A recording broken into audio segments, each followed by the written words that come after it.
Howdy, everybody, and welcome to the Blizzard Watch podcast. How are you all doing? I hope you're doing okay. I'm Matt. I'm the host. With me this week are my absolutely stupendous co-hosts, Joe Perez and Liz Harper. We're going to talk about various things, including Blizzard games and other things, because, it's looking like mostly Blizzard games this week, quite frankly. But we're going to talk about other stuff, too. So, top stories type time, I guess. I usually have you guys introduce each other, and I didn't, and now I feel weird about it, so... Do you guys want to say anything before we jump in? Hello, I'm Liz. Hi, I'm Joe. Okay, now we're just jumping. This is the first thing I noticed because it says I was right about something. So there you go. You were right. You were right. Diablo 3 Season 26 is going to start on the 15th of April, which is what I predicted. This is based on the fact that the season is stopping on the 10th. And it's usually a 5-day gap between seasons. Sometimes it's a 12-day gap, but usually it's a 5-day gap. If it's a 12-day gap, it's because it was 5 days and then goes over into the next week and then takes the full week. So, yeah, I was pretty sure it was going to be a 5-day game this time around. I feel like the seasons have gotten steadily longer over the past year. For various reasons, but like the seasons keep being like an easy 17 to 19 week seasons are fairly common now, and that's something I'm interested to see if the new season with its new what's it called, the Eternal Nightmare, Echoing Nightmare. See, I keep call it the Eternal Nightmare. The Echoing Nightmare mode, which is basically kind of like a super Nephilim Rift, where it's kind of also got kind of a gauntlet feel to it. I want to see if that can hang on for a whole season, if people are interested in doing it, and how long it will last, and if they actually don't continue it. Because it's an entire game mode. I mean, What do you guys think about if they honestly just did that for one season and then just never did it again? Does that make sense to you? Do you think that's feasible? I mean, I guess it depends on how well it's received. If people love it, then sure, why not put it back into the regular game? If people hate it, maybe it's not worth the effort of implementing it wide scale. That's an interesting point. It just feels weird to me to the amount of work it takes to introduce a new mode, even if it's a mode that's similar to previous modes. Yeah. Just for one season. But I guess in a way the Ethereum weapons were like that too. Because that completely changed gameplay and then, was gone once the season's over. So, Joe, you got anything to say before we move on? Not really. Not with that one, no. Okay. We're going to talk motion sickness now. This is actually plays off the other thing in this announcement. So I'm going to talk about the first one first, and then we'll move into the next one. I don't know if you guys know this, but in Shadowlands Season 4, we're getting a bunch of Mythic Plus dungeons added to the rotation. Tazavesh in 2 Wings, the Legion, was it Return to Karazhan? Yeah, it was Return to Karazhan in Legion, 2 Wings, the Mechagon 2 Wings. Battle for Azeroth dungeon, also 2 Wings, and then 2 dungeons from Warlords of Draenor. There were no mega dungeons, there were no multiple wing dungeons in Warlords, so they've taken 2 different ones. They let people vote, and people voted for Grimrail Depot and Iron Docks, proving to me that people don't like me. That's the only thing I can think of is the entire WoW community said, what'll make Matt have to throw up? Grimrail Depot. But then Blizzard actually came out and said, we're aware that this is a problem for people. There's certain dungeons like Grimrail Depot and Maw of Souls that cause people to have significant motion sickness. I think in the case of both of these dungeons, it's because of a quirk of how they make it look like you're on a moving vessel when you're not, is that they move everything else around you. And for some reason, that really triggers my I'm going to hurl reflex. I've done Grimrail Depot exactly 4 times. The first time I walked in having no idea what was going to happen, I was the tank, and when we get to the part where we're actually on the train and it's moving, I had to point my camera at the ground, tighten it in as far as I could so the edges were not visible, and just kind of hope I could pick things up in time. Because any attempt to look around me made me violently ill. I think the 3rd time I ran Grimrail Depot, I actually got sick. So the idea of them fixing the motion sickness, that's just, to me, this is a brilliant change. I'm assuming both of you would be down for this, because why would someone be like, no, leave the motion sickness in? But, maybe I'm wrong. Go ahead. Yeah. I mean, I think it's worth noting how they're doing this is that there is a vendor that sells a potion, And the potion, you drink the potion, and it basically makes the moving part like either go to a static image or like a blurry image with like on Grimrail, it looks like there's some movement, but it's not like it's just a blur. It's not like a moving scenery. And for Maw of Souls, I think it's just like a still image in the background instead of the moving ocean. Yeah, so like and- you opt into this. You don't have to do this if you think the moving backgrounds are really cool, which they are, but now you have an option. Yeah. I mean, I just, for the life of me, I cannot express how much, like, I did not want to go into Grimrail Depot. I was like, well, that's one that's one mythic dungeon I'm literally never going to go into, so okay. But then when I heard about the potion, I'm like, oh, I could actually run this. Okay, that's cool. I'm glad to hear it. There's others. I mean, we've mentioned Grimrail Depot and Maw of Souls. I think there are other dungeons that do the same thing, or that do it. They do something else that causes motion sickness. Spine of Deathwing comes to mind for me. Like, yeah, but Spine of Deathwing is sort of it definitely does that for some players, but it doesn't have the same background issue that Grimrail does. Yeah, I don't know exactly what it is about Spine that does it, but I know that it does it. So I would like them to look at that too and see if they can figure out a way to make that less awful. Although I was usually fine doing Spine. Spine didn't trigger mine the way that Grimrail does. Maybe I get a little dizzy. That was basically it. But yeah, I think that's pretty cool. This is a story that I don't straight up. I don't know what's going on with it because I don't have Prime Gaming. I don't think, but there's going to be legendary loot boxes for Overwatch and random legendary cards for Hearthstone. It's already available. Yeah, there's going to be WoW rewards coming. The other two are in the game now. You can get them already. I do since I don't really understand what's happening. Could one of you two talk about it? Sure. You want to hit it, Joe, or should I? Yeah. So for those of you that have Amazon Prime, you understand that you have access to Prime Gaming, which gives you certain things like free content and free games through the... See, I have access to Amazon Prime, and I did not know that. Yeah. So it's possible to not know that. I said some of you may know. But yeah, it's basically you go to, I think it's like primegaming.amazon.com or something like that. If you Google search Prime Gaming, it takes you where you need to go. But you can actually claim certain things every month. For League of Legends, you can get capsules that'll give you in-game currency. They're starting to give Riot points out with it for free now. And now Blizzard is getting on that bandwagon with now Overwatch and Hearthstone currently. I literally, as we were talking about it, I saw the article. I was like, oh, I wonder if that's live yet. I literally went and claimed them while Matt was talking a little bit ago. But you get a golden loot box for Overwatch, and it looks like you're going to get one every single month. And you get a random legendary card in Hearthstone, which again, looks like you're going to get one every single month. You have that month to claim it, and then it's gone. So it's actually kind of nice. It's a little extra free stuff for, if you play those games and happen to have Amazon Prime. So it's kind of a neat little thing. Okay, that's cool. I'm really interested in seeing what they do for WoW. Me too. I don't know what they're going to do with that. Very curious, yes. I'm just saying, Blizzard, it wouldn't be a bad idea to say put, different colored versions of armor sets up there. I'm just saying. I always want more transmog. Always want more transmog. The next thing we're going to talk about, I think, is Hearthstone, because this is something that I did not know until Liz responded to the email. Apparently, next week, next Tuesday, is going to be the next expansion. It's on the 12th of April. Am I correct on that?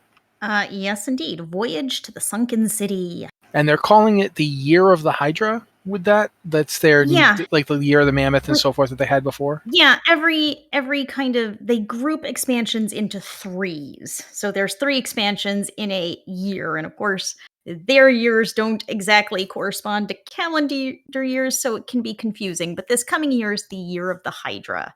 And each year, they're going to have a new core set rotation. If you haven't played Hearthstone in a while, the core set is a set of cards that everyone has access to. Doesn't matter if you bought packs. It doesn't matter anything. You log into the game, you have access to these cards.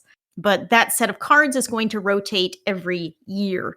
And so they actually just implemented that in the last year. And so this is going to be our first rotation where a bunch of cards are rotating out and in. And that's going to be interesting. It's going to be interesting to see how things change up with a new set of cards that we're all going to have access to. Okay. So we'll probably get like at least so we'll get 2 more expansions in the year of the Hydra. So at least after this rotation, you're going to get that course that's going to be good for at least 2 expansions. Yeah. So that's pretty cool. I thought it says here that I'm not going to like go with the editorial comment here, but if you want to make it, go for it. But you said something about there's going to be there's a new roadmap for the game. Yeah, when they announced the new year, they put out a roadmap. They tend to do this every year. I would say this one is not super exciting in that it's pretty predictable. It's kind of like, okay, we're going to have an expansion and we're going to have a mini set and we're going to do some battlegrounds things and we're going to do some mercenary things. One of the things the team did talk about when they announced this was that there's going to be they're going to do battlegrounds in seasons instead of just like random kind of battlegrounds updates whenever. That's going to be kind of a seasonal format. So we'll have kind of more predictable updates and we'll know hopefully in advance kind of when everything's going to change, because no real details on how that will work or what kind of time frame it'll be in. But that's interesting. It should kind of organize the battlegrounds experience a little. So yeah, it's there's a new roadmap, but it's pretty predictable. There's nothing on here that suggests anything new or thrilling. They said this year they're planning on really focusing on the game modes that are already there and improving them. And there are no plans apparently to launch a new game mode or make like big new things. So, yeah, this is pretty much business as usual, and it'll be interesting to see what kind of improvements we get through the year. Alrighty, and I think the last thing we're going to bring up is Overwatch's anniversary thing is going through an unusual little change up. They're going to just remix previous anniversary events, and I don't know quite what they mean by the remix, except that they're going to just bring back older versions and what have you, rather than debut a new one during this year. They're not going to be like changing them from previous versions, because they're going to be working instead on Overwatch 2. Like that's what they're doing this year instead of coming up with brand new events for this year. Does that feel like more or less what we're seeing here? Yeah, no big new events, and they aren't going to be any big new skins, but we are going to get skins that are like recolors of old skins that are popular. So it's not a bad event. It's maybe a little less exciting than getting something like new and thrilling, and like there's always some hype about, cool new skins. So this is maybe a little less thrilling, but you do get some cool recolors. It's like transmog. You got to catch them all. You want every possible look so you can look awesome. I got to tell you right now, I know a lot of people who like went nuts trying to get the witch from Mercy. Oh yeah. So they'll probably be pretty happy. It's like looking good improves your DPS. It's just a fact. Yeah, no, I believe that firmly. It also works for tanking and healing, because I've stopped more than one raid to go leave the raid to go transmog, because one time I did it because my other tank had the same gear on as me. I was like, no, this is not happening. I have to leave. I will be right back. I was gonna say we institute clown suit rules to improve morale and DPS.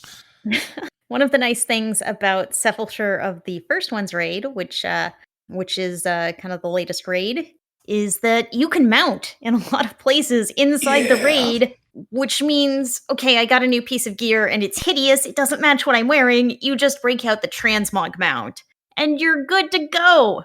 This is perhaps the best feature of any raid, is when they let you mount, so you can change your transmog mid-raid if you need to. Without a massive long cooldown. Yeah. Yeah, don't they have the Hunter thing that can let you transmog too? Hunter? No, you mean the engineering thing? Hunter and engineering is the same thing to me. Because every Hunter I've ever hung out with, I've ever played with, has been an engineer. Ado would like a word with you. We should introduce you one day. No, it's but there is an engineering thing, but it has a long cooldown on it. I think it's like 4 hours. I think it is maybe 4 hours. More. Yeah. I don't know. Yeah, the portable transmogrification station.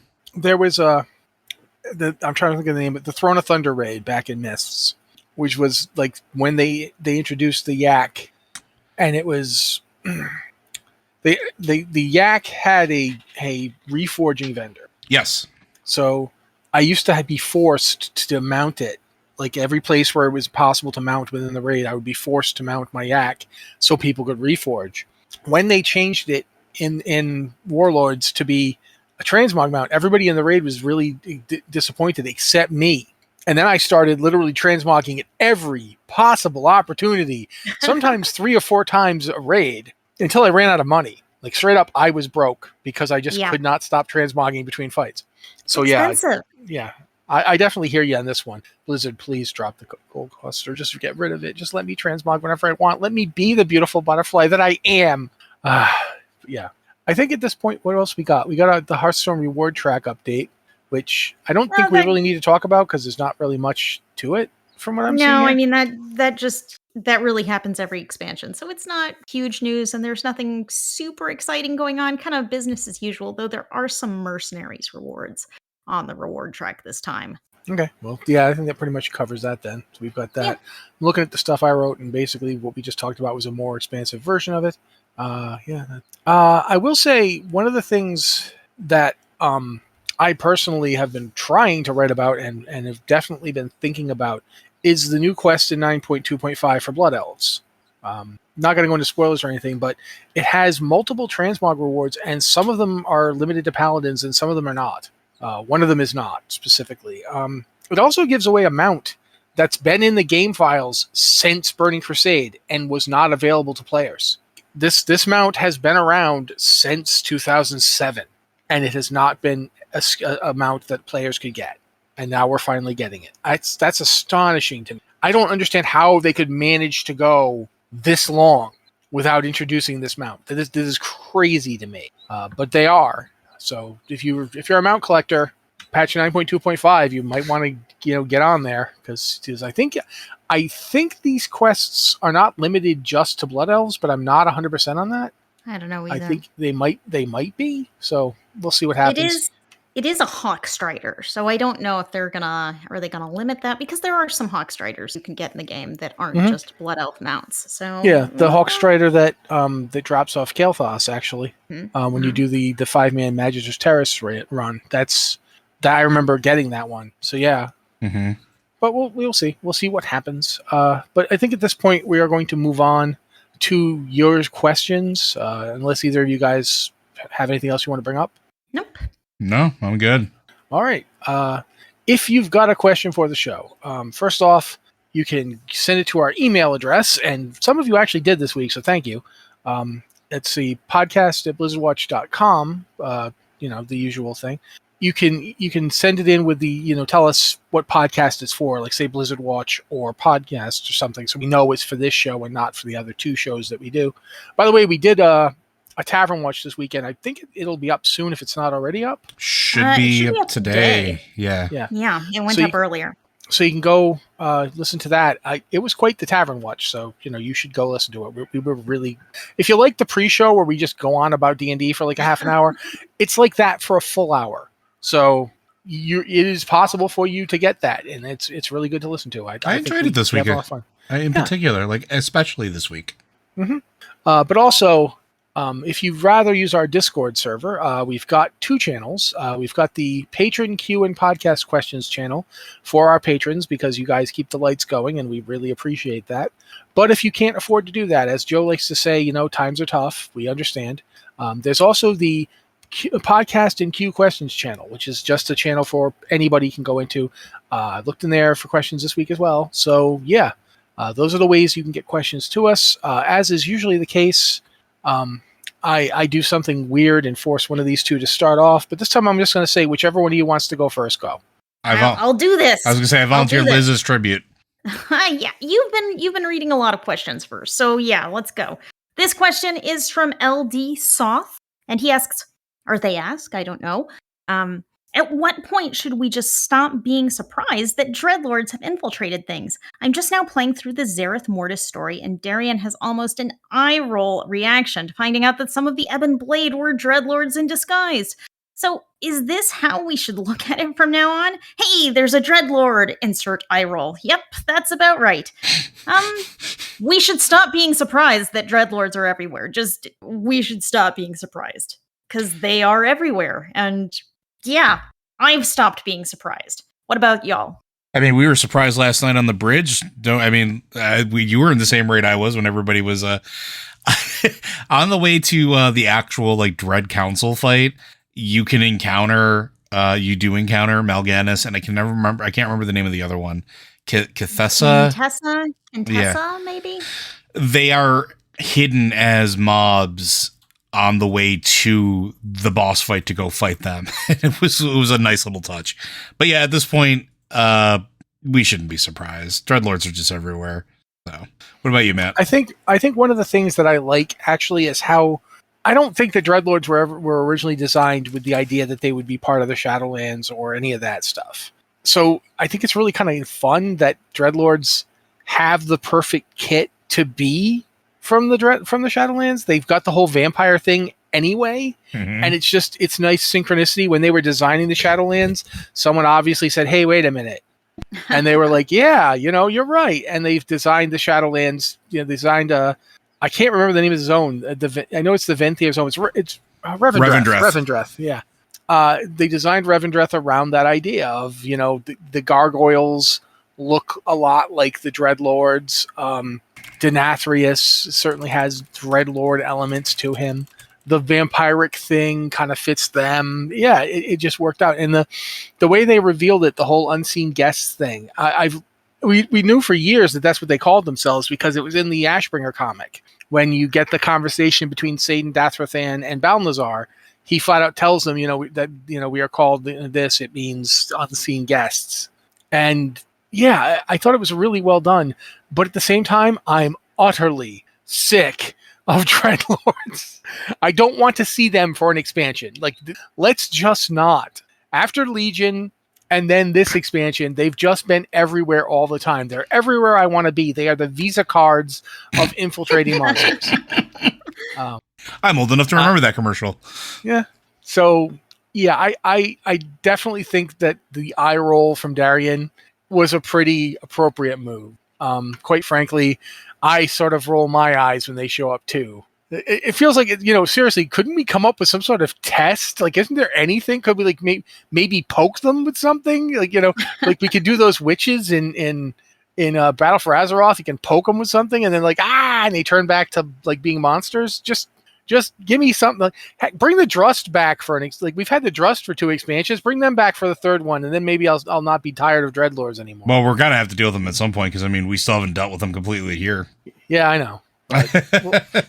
We'll see what's going on with that. But yeah, regardless, I do agree that at this point the Dreadlord, it almost like you can imagine like groups would have like a pool on who in the group is really a Dreadlord. Like, the Scarlet Crusade people are all hanging around going, I think it's Dave. I think Dave's a Dreadlord. Come on, Dave's completely incompetent. What better cover could there be? Just, the Scourge are all wandering around mindlessly, and every so often one of them goes, I think Steve's a Dreadlord. Yeah, they're just everywhere. Dreadlords are everywhere you want to be.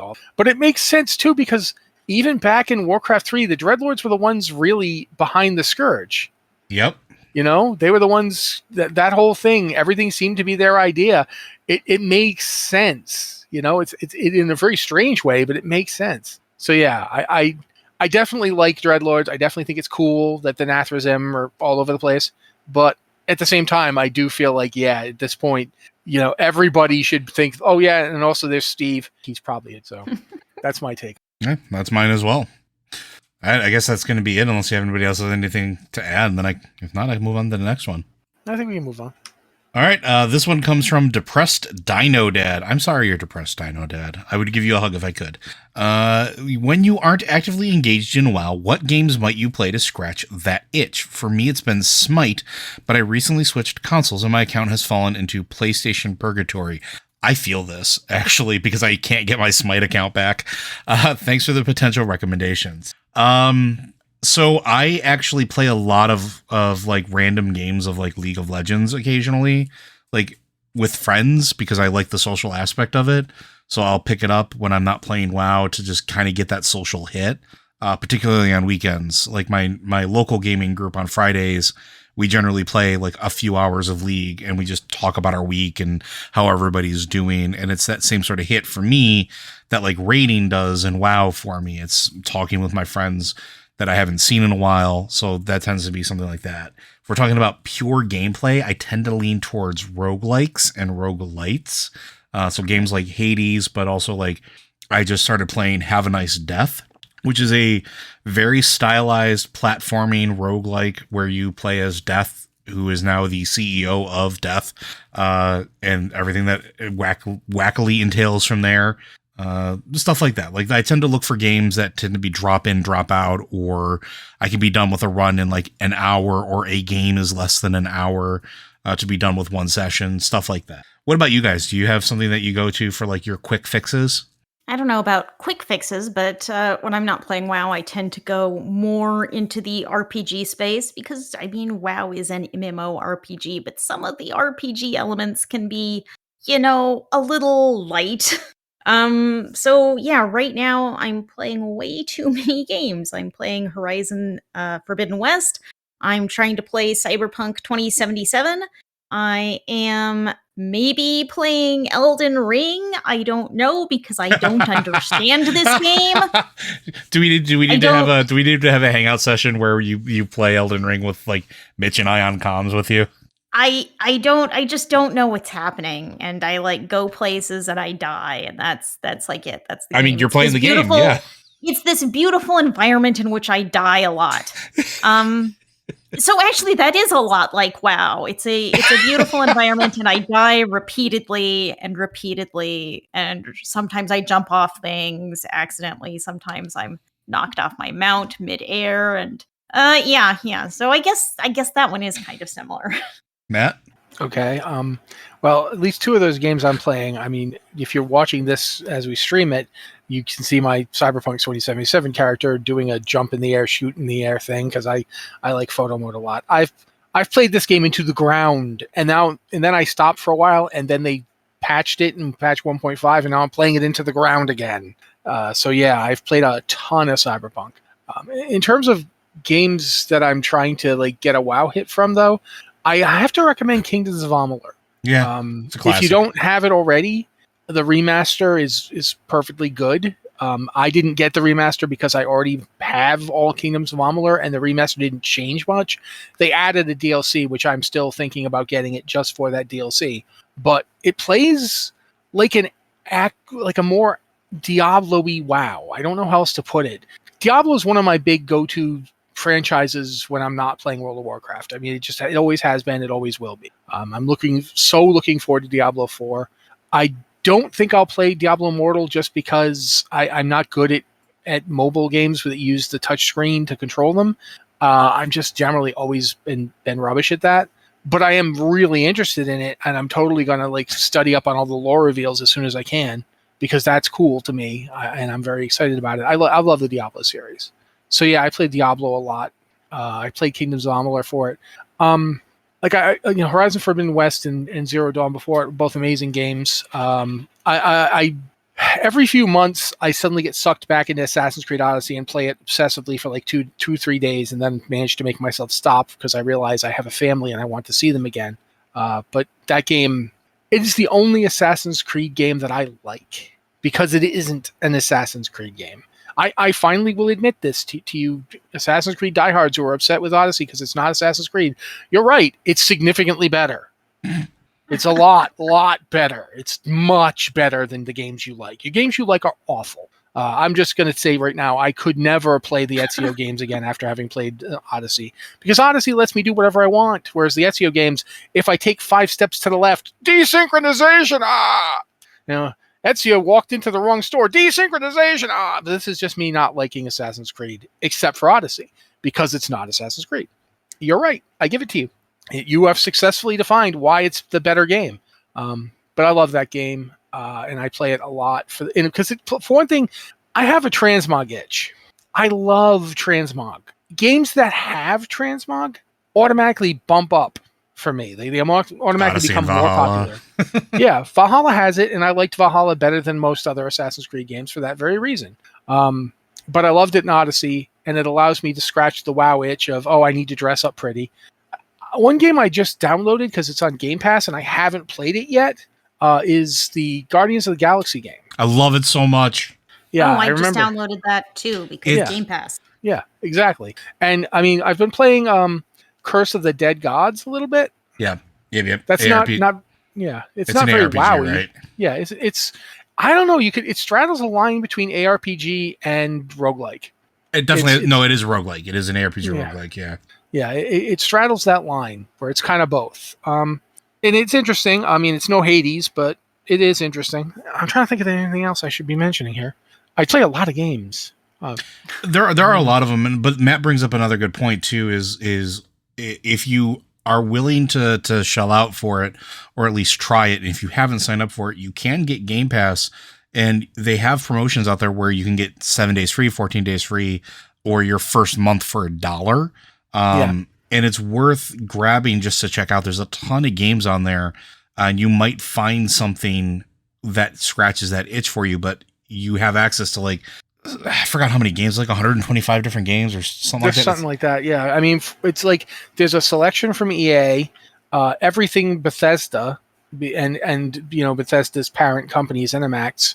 Those are all there now. So stuff like the Obsidian games as well, like the Outer Worlds is up there now. Yeah. So if you didn't try the Outer Worlds and you want to, you can. You can just download it. I did like that game, by the way. But yeah, it's Game Pass is really, it's got a lot of stuff. There's a lot of value in it for the amount you will end up paying for it monthly. I think it's not a tremendous amount of money monthly either. It's like $10. $15. Is it 10 or is it 15? It's 15. Might be 15. Yeah, but, it's 15. For $15 a month, you're basically getting like access to like hundreds of games. I like both Pillars of Eternity and Pillars of Eternity 2 are on there. Tyranny isn't yet, but we can all hope. There's a lot of value to it, and it does. If you're you're on a WoW break or you just don't want to play WoW this day, there's a fair amount of stuff on that thing. And I mean, I'm just going to say this: I'm pretty sure that by next year, whenever Diablo 4 comes out, it's gonna be on Game Pass. Because Microsoft Probably. did not just buy Activision Blizzard for nothing. And of the games they mentioned when they bought Activision Blizzard, 4 of them are Blizzard games. So yeah, I'm expecting to see some stuff on Game Pass. Doesn't mean anything for right now, but it's true. And I do think, it's weird. We didn't even really talked about a lot of the role playing games that I would recommend. Like there's Greedfall, which is on Game Pass. Mm-hmm. Feels very old BioWare. There's I think that all the Dragon Ages are on there now. Yeah. And Mass Effect. Yeah. Weird West just released. Yeah, as Weird West. Flanagan points out. I don't know if Joe likes Weird West or not, because I mean, if you're a Deadlands player, Weird West feels an awful lot like it's borrowing a lot from Deadlands. It is 100%. Yeah. Not exactly crediting it. Nope. But I mean, there's Tunic's on there Dungeons as and well. Dragons MMO, Neverwinter. So, what were you saying was on there as well? I'm sorry. Tunic, which just released, it's a cutesy Zelda-like game, but it's on Game Pass. You play as a fox, stranger in a strange land. It's really fun. It's really good. Yeah, sorry, it was just something I pulled up Game Pass and started looking at. I forgot that it was on there, so now I'm installing it while we're recording. Yeah, there's actually a ton of stuff on Game Pass. So. Yeah, I think that he's not wrong. PlayStation's doing its own, but I have no idea how good it is. PlayStation already has its own, but they're improving it. And they're launching kind of a new thing coming up. Yeah, I just don't have any experience with it. So I haven't tried it. I haven't tried it myself, but I'm going to check it out when they roll out the new thing. I'm kind of hoping at some point. Yeah, at some point I'm hoping one of either Microsoft or Sony will buy the other and just get this over with. But we'll see what happens. I don't actually hope for that to happen because capitalism terrifies me. But I hope that kind of answers your question, Dan, Dad, Dino Dad. I feel bad. Depressed I'm Dino also Dad. a depressed Dino person, but I'm not a dad. So unless my cats are included, I guess Cats I'm count. not a dad. Depressed Dino Cat Dad. Okay. Or dogs. I've got a dog. True. All right, but that's going to be Liz. You're up. Okay. From KTS Stories, another question for the Blizzard Watch podcast. Did the devs bring back old scenarios and quest lines as a way to fill time between patches and expansions? Things like Battle for the Undercity or Darkspear Rebellion, for example. Heck, in the past, I might have balked at things like Legendary Cloaks from Mist But now I don't see why that would need to be exclusive or held back, because there aren't exactly a lot of people running around using them for status. What do you all think? I think it's interesting that Blizzard is kind of doing some of that or planning that in 9.2.5, not scenarios specifically, but like we're revisiting Warlords dungeons for Mythic Plus dungeons in season 4. And we are going to be going back to old raids. There's going to be some kind of affix system with old raids, so we can go not old raids, but Shadowlands raids.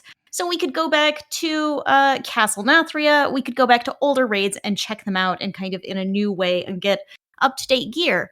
So I think Blizzard is, they're thinking about this. How can we reuse Mage or Tower. revitalize? Yeah, Mage Tower is another good example. How can we revitalize old content that people enjoy so they can keep enjoying it? Scenarios, I think that's a cool idea. You could just do them kind of time walking way or something. There are a lot of quests that are like gone that would be interesting to play through for stories, and some of those would probably be more complicated to work back in than others. I don't know. What do y'all think? You, Joe. Okay. I liked scenarios. I thought they were really cool. I have constantly said this. Matt and I have talked about this a lot. Scenarios are great vehicles for storytelling events. They could very easily start bringing some of them back. They haven't in forever.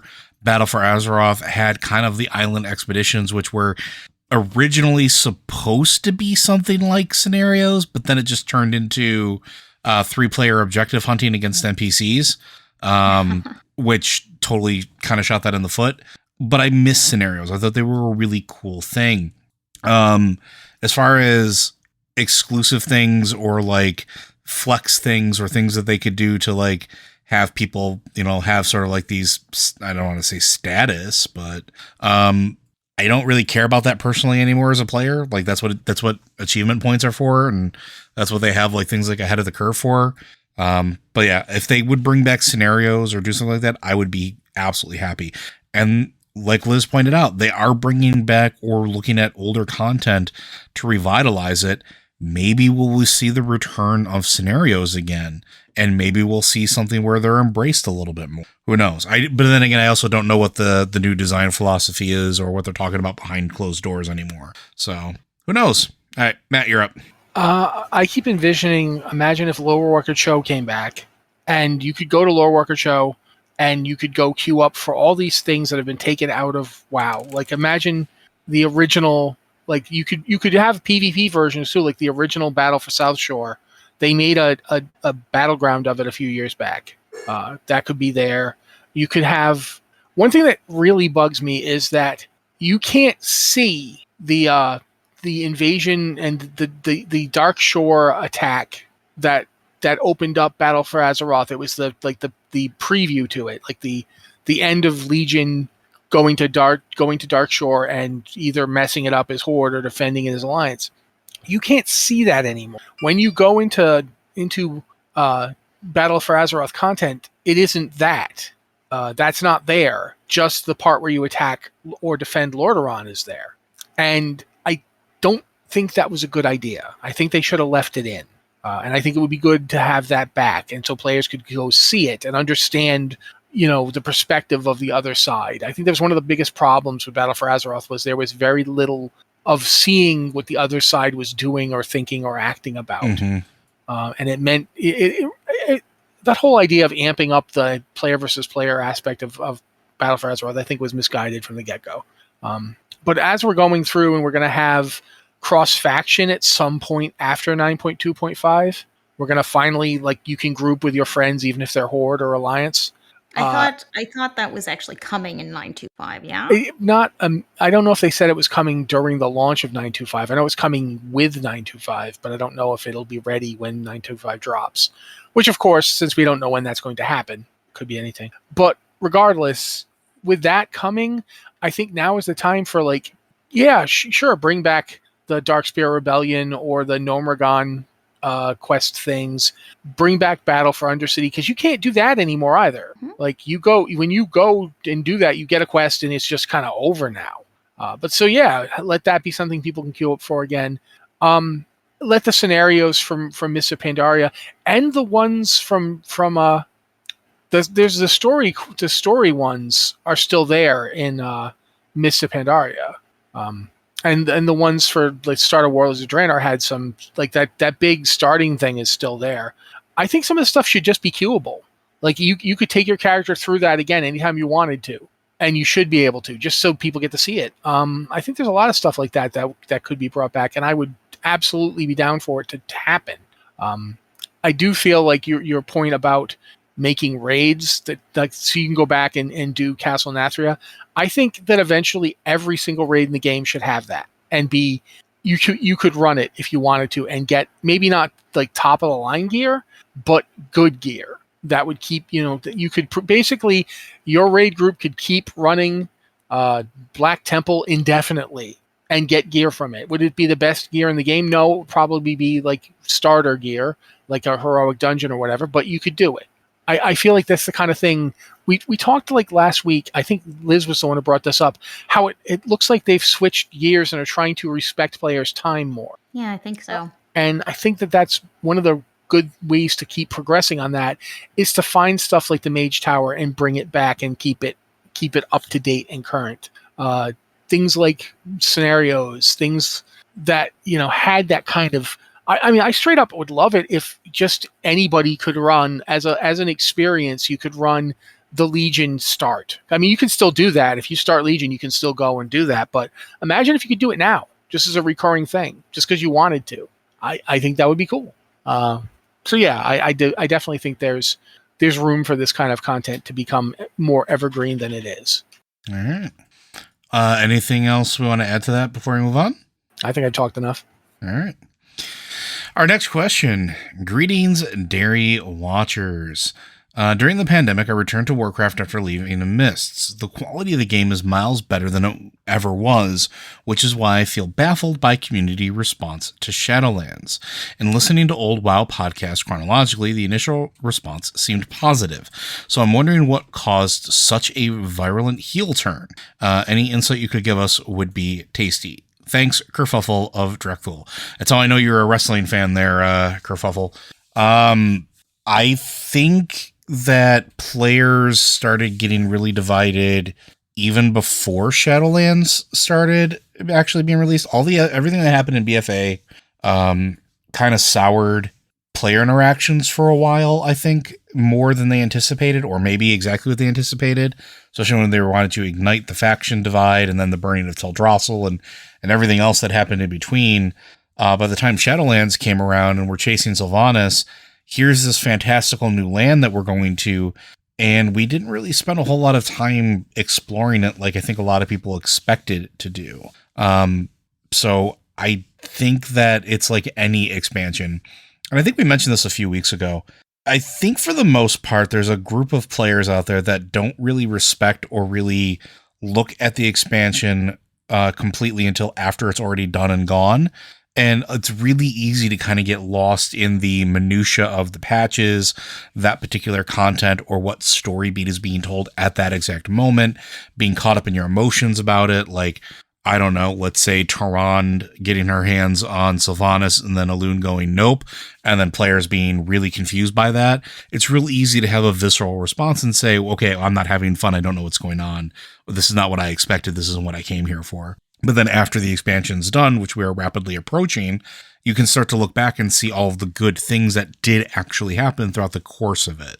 So I think a lot of it is just players needing to have patience and looking at the whole picture when it's done. What do you guys think? I'm just going to say this.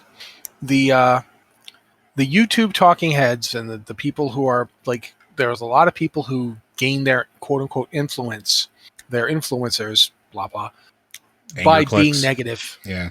Yeah. I mean, they write headlines like this. They ruined Warcraft for this. And I am well past the point where I have time for these people, but they have followings, and those followings are very loud, and they parrot what the people they're following have said. And the problem is that contented people don't go to the forums and unleash a stream of positivity. as nearly as much as discontented people go to the forums and unleash a stream of negativity. I remember back there was like during the opening of Shadowlands, one of the WoW devs basically was just talking about. I think it was like the Crusader Kings games. He was playing one, and he made a comment, and someone on Twitter immediately was like, "Well, fix this," and I remember making a point like, "This is like going to like a chef's house." And you went to a restaurant, you didn't like the food. Instead of like leaving a complaint at the restaurant, you followed the chef home, waited till he was making mac and cheese to eat, and started talking about how crappy the mac and cheese was and how much he should fix the burger you just had. It's like, what are you doing? There's this subgroup of players who are only happy when they are not happy, and they're very loud, and they just will not stop. And they're not allowed to enjoy something if they don't think it's good. Whether or not, it has nothing to do with them. They're not playing with you. You don't know them. But if you go so far as to have even a moment of enjoyment in this game, they will, in great length and detail, tell you how wrong you are. And that, it's like, it sounds convincing. They're very loud. So people think, oh, wow, everybody hates this. But no, not everybody hates this. Some people hate this because some people hate everything. And some people are objectively have good reason to be upset, but that's not everybody. And the people that are being the loudest about it are often not those people. People who are really discontented, they just go play something else, and it's fine. And I have no problem with people doing that. And I have no problem with people saying, oh, I prefer this game. That's why I'm playing it now instead. That's fine. I've taken breaks from World of Warcraft in my life. I'm taking one right now. I haven't played WoW in like a month and a half. I mean, I know I'll come back, but I in the meantime, I'm playing other games. I'm playing Diablo 3. I'm playing, Cyberpunk. I'm playing other games. And that's fine. My subscription is paid for forever. So it's not a big deal. I feel like that's a big part of this. You've got the constant, there's a small group of actual players who are ridiculously, vociferously loud. And if you say you make a video where you say something like, "Oh, I didn't like this, but I did like this," they will call you a shill for like hundreds of comments. Go look. I'm just going to say this. Go look at Taliesin and Evitel's comments on one of their videos sometime. Mm-hmm. It's like they said they didn't like the thing, and you're like ripping them apart because they didn't say it the way you wanted them to. So that's a part of this. There is obviously stuff people really don't like. There's obviously, players who are just like straight up have a problem with something. That's fine. I myself have been critical of the game a lot of times, but there is definitely that small group that just hate it when anybody is having fun. Liz? I mean, yes, all of these things Matt has said are true. There is a very vocal group out there that is very unhappy because, exactly as Matt said, the unhappy people are louder. Yeah, but I also think there are some criticisms to be made of Shadowlands, and I think those criticisms become more obvious the longer you play. So when you're first starting any expansion, any game, it might seem awesome. And after you've dedicated some hours to it, you might start to see, okay, this is frustrating. I don't like this. This is really annoying. I'm tired of grinding here. So, you do that. And I feel like people are kind of tired of the Sylvanas story. I think people are really unhappy with the Sylvanas story from Battle for Azeroth on. And we're still telling that story. We're still really involved in the Sylvanas story. And I feel like people were just kind of done with this narrative before the expansion started. I feel like people were just over it. Weren't interested.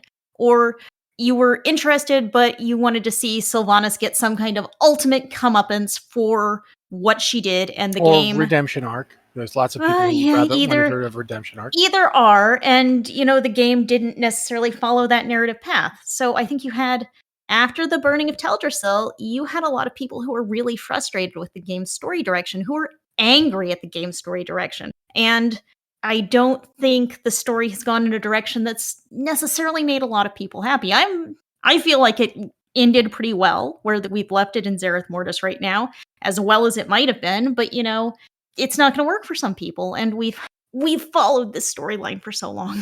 Oh, this I do want to throw in here while you're talking about that, though. Yeah. Did you see the thing Taryn Gregory tweeted today? Yes, I did. You want to tell the listeners what that is? If you're playing a night elf and you're doing the quest that gives you the cinematic where Sylvanas is being judged, when Tyrande says, you must redress the harm you have done to so many, to my people, if you're playing a night elf, you are right behind her. Mm-hmm. They put your character right there, but only if you're a night elf. I thought that was brilliant. That is a beautiful touch. I agree. Also, I want to be absolutely clear. I agree with everything Liz just said, that there are things to criticize. There have always been things to criticize, and there's absolutely things that I don't like about Shadowlands. But there's a difference between not liking something and making not liking it your identity. Yeah, and you some just people, shouldn't. You shouldn't do that. That's pointless. If you don't enjoy the game, go play something else for a while. Come back later.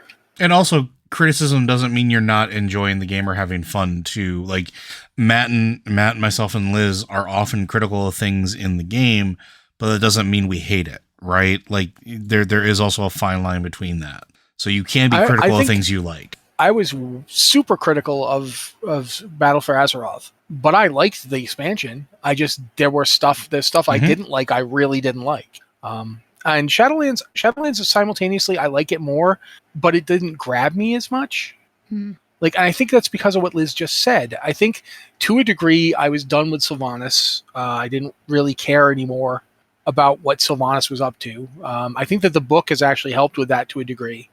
In that it's given me the problem was that you got nothing of Sylvanas' motivations. There was no context. Yeah, you got nothing in Shadowlands, and I don't know why that is, but I definitely think that was an issue. And there's lots of other issues I could make, but I've had problems with every single WoW expansion they've ever made, because there's always going to be something that I don't like or that somebody else doesn't like. It's just a question of what, but. Yeah, I definitely think that. Go ahead.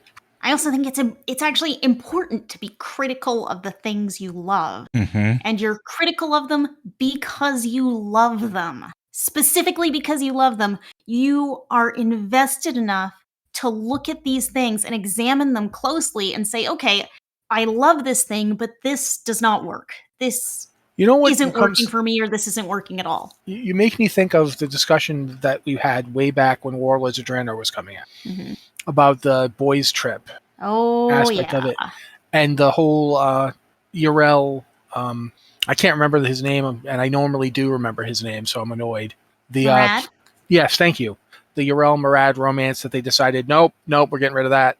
I think that to a certain degree, if you don't critically engage with things, and if you don't look at what other people's critical engagement is, I would not have picked that up at the time without you guys bringing it to my attention. And that's what a critical perspective can do, as long as it's useful criticism. If it's something like this problem kind of puts a damper on this thing for me, versus everything sucks, I hate this.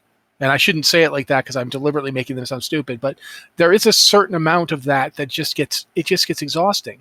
Like when somebody posts about, hey, we're bringing out this new system. Oh, that's garbage. Why didn't you just fix this instead? It's like it doesn't work that way. You can't just hate them. If anybody cares about World of Warcraft, it's the people who make World of Warcraft. I've spoken to enough of them now to know, yeah, absolutely. They love it so much that they're trying to keep making it with all the garbage that's been happening over the past year. That's a lot of love. So, yeah, I feel like I've said everything I need to say here, and I'm just kind of going in circles now. So I'm going to shut up, and you guys can say anything if you want. I also feel like being critical is a way to move forward, because sometimes we feel like the Blizzard developers don't listen to us, or we feel like they're neglecting us or ignoring us.